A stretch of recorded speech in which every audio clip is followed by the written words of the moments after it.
Darn right it is, Alex, the way it's been going. We need to dry things out in a hurry.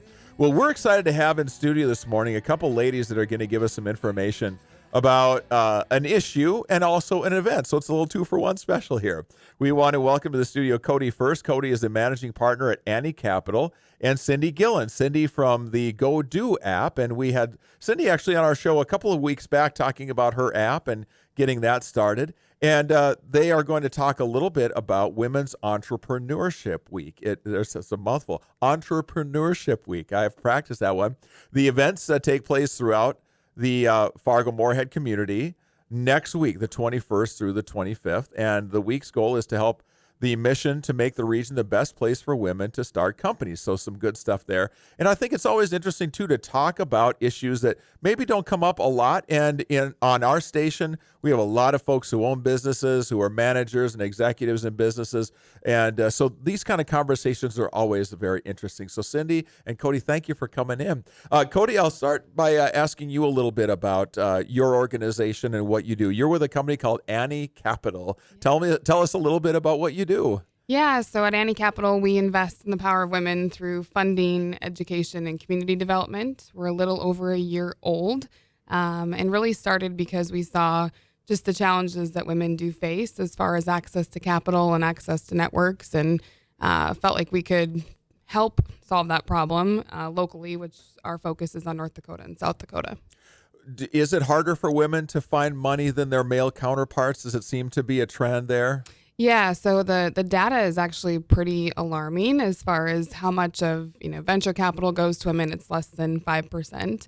And then as far as how women approach growth and scale, I think the most recent data shows that I think it's less than 10% of women hit over $1 million a year in revenue as far as women-owned companies. And so that just typically means that we're not looking at scale and growth. And so really looking at how do we help change mindset? How do we help put people like Cindy on a stage who are taking the leap and building a cool company and doing something disruptive, and help to continue to kind of build, like I said, that network, because we know that's a big challenge that women do face. Cindy, when we visited with you a couple of weeks back, you told us about your GoDo app and just a great aggregator of things going on in the community to do that. How do things like what Annie Capital, how do organizations like that help you and other women like you trying to get that big break and get a little bit more visibility and momentum?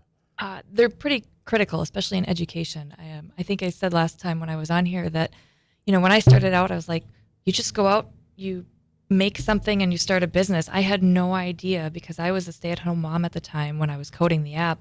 I had no idea there was a whole network of things that were out there for me that I could go rely on to understand how to do this and how to scale it and grow it. You just kind of go out and you start reading books and think, well, I just got to make something and then people will find it. And it's like, there's a whole world out there that can help you do that. So for me, once I got in touch first with Emerging Prairie and did 1 million cups, then it was like, oh, there's a whole world out here that I didn't know about, because I'm operating kind of in my, kid world and stuff like that, because that takes up a lot of your time. So you don't go out and research opportunities to find those things. So it's been very helpful for me. How have you experienced that difficulty in maybe gaining some traction because of a gender sort of a thing? Have you seen that a lot in the early going with your company?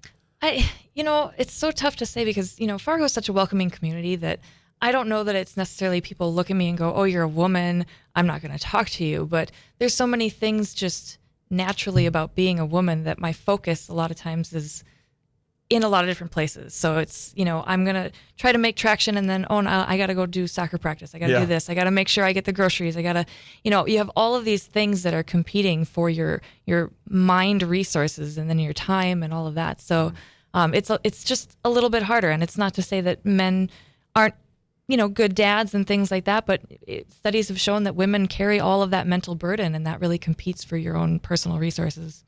Kodee, how did Annie Capital get started? Was there something that kind of pushed you and some other folks off the fence to get it going? How did the organization begin?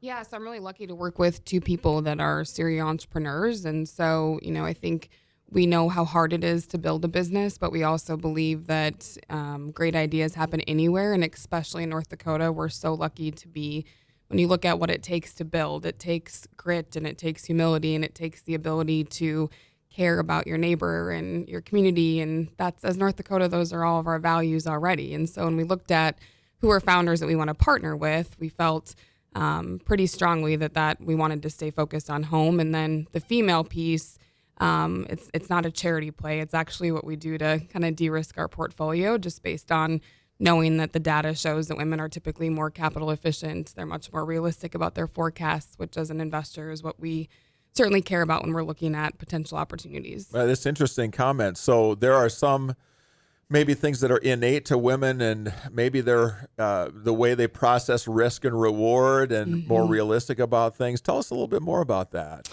Yeah, I think there becomes a tipping point where women are really risk averse, and so they don't necessarily want to take the leap. But as soon as they do, and I'm sure Cindy can attest to this, you're thinking about your idea for a long time before you ever decide to go public about it. And so all of that is thinking through worst case scenarios, why it won't work, what's going to happen if it doesn't work. And so there's never, I don't know if I've ever met a woman over the last year that started a company that said, well, I just came up with this idea yesterday and this is what I'm going to do. It's like, no, actually, I've been seeing this problem for multiple years of my life, and I finally figured out a solution to maybe fix it that will help other people, and now I'm going to start to proceed. So I think that just preparation is a little bit a chance to somewhat counter the risk aversion, and so we see that, and then certainly the just women, and again, it's not to say that men can't do this either, but over and over again, there's a lot of data that shows that women get a lot more done with a lot less money. And so that's where the capital efficiency comes in. Yeah. Cindy, how has that worked for you? I believe that when we had you on before, you told us that it took a long time for you to say, okay, I got to get going with something. But did that process of being deliberate, did that help you once you finally decided to take the plunge? Absolutely. Yeah. When I actually went and talked to developers and the bank and things like that, they were like, wow, you've really got a business model and all of this stuff put together. And I thought, well, I thought that's just what we needed to do. And now being a part of this, it's like, okay, there, you could go out there with an idea and talk about some of those things. But for me, it was really important to me to come out with something that was actually, viable. And Kodee, do we find that the female-owned businesses are more successful than once they do get off the ground because it took them maybe a little bit longer to get onto the starting line? I think it depends on what you consider success. I think there's certainly some pieces that show that they aren't going to see as many surprises, right? And if you look at the national landscape of companies that are growing right now, there's some pretty scary stories on what happens when, no one is checking leadership and there isn't really a lot of humility. But I do think that the biggest challenge for most women in our region is thinking about growth and scale and how that applies to their company. Because most of them have started simply because they're trying to solve a problem, not because they're thinking about a national or global market. So if there's a benefit to being deliberate to get to the starting line, it's maybe that there's not that sort of intrinsic desire to let's go, let's make it bigger, let's go. So it's kind of two sides of the coin. It really is. Yeah. Yeah. Tell me a little bit about the how you at Annie Capital, how you get access or how you connect people like Cindy with financing. How do you develop a network of people that you can line up with folks you meet on the other side to get started? Yeah, so we actually offer funding. That's part of we are an investment group first and foremost. So certainly we look at it from, our resource component and compatibility and partnership. But I think the other piece is just knowing, we've had many, many women who've called and said, I know we're not investable. We need to talk to a bank, but I don't have a relationship with a commercial banker. And so do you know someone you trust? Is there someone that I should talk to first? Because I don't have time to run around this process. And so sometimes it's a matter of, just uncoding the process and saying, there's money available through the state. If you're familiar with the Innovate ND program, there might be some grant money based on what you're trying to do, or here's some banks that you should go think about and what the funding component can be. Tell me a little bit about this particular week that's coming up, the Women's Entrepreneurship Week. What's going to be happening and how can people find out more and get involved if they want to? Yeah, so Women's Entrepreneurship Week is actually a global effort. So it's happening across the world next week. This is the first week it's happening in Fargo. So we are lucky enough to partner with NDSU and with Emerging Prairie to kind of bring all of us together. So it kicks off on Monday with a launch party at Wild Terra. Everyone is welcome. And then throughout the week, we have over 15 events going on with other partner organizations. So Eide Bailey is doing a really cool event on Tuesday morning. North Dakota Women's Business Center has got an event. We've got a company called All Things Finance that's working through some stuff.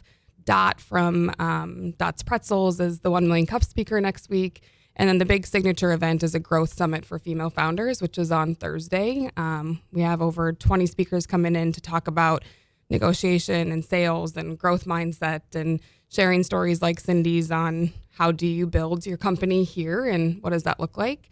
Some more information on shestartsweek.com, and really should be, actually just heard yesterday, I think we will be the largest one in the world. Wow. So, yeah. So Fantastic. Right here in Fargo? Right here How in about Fargo. that? Yeah. Go North Dakota. Yeah, no kidding. And I'm sure Western Minnesota, a lot of folks being involved there too. Give us that website again. Shestartsweek.com. Shestartsweek.com, and then you can get all the information there. Yep. So the whole event lineup is there. The registration links for each of those individual events, schedule, etc. All right. Cindy, what does it mean to you to have a week of events like this where you can connect with other ladies going through some of these same phase of business life that you are? Yep, I think it's fantastic.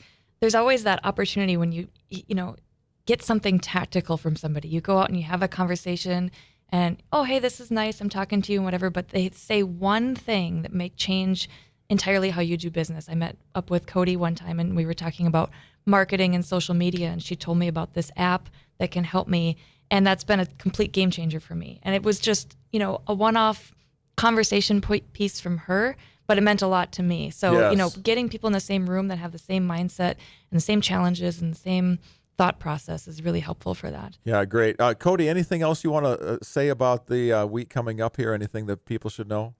We're just incredibly excited to be able to offer it. I think we all dream of a world where there is no such thing as a women entrepreneur. We're just all entrepreneurs. But until we start to break down some of those barriers, weeks like this are really important to elevate and connect and celebrate the female creators in the community. So looking forward to seeing everyone next week. Great. Well, we hope it's a great week. Thank you for Thanks. coming in and telling the stories about what's going on, and appreciate you sharing more about a resource that I think a lot of folks are interested in. How about if a woman's got an idea and she hasn't made a business out of it, but she's thinking about, hey, this might be something for me, good place to come and check it out and get connected? Absolutely. I think the best thing about next week, it's for anyone who's not identifying as an entrepreneur yet, but is just thinking about something. It's for people who are still working on it part-time. It's for the full-time folks. It's for the people who think, you have it all figured out. So all right. Everyone and anyone. Yeah, and a lot of energy, I bet. Some creative people and a lot of folks that'd be good to meet. Yeah, wonderful.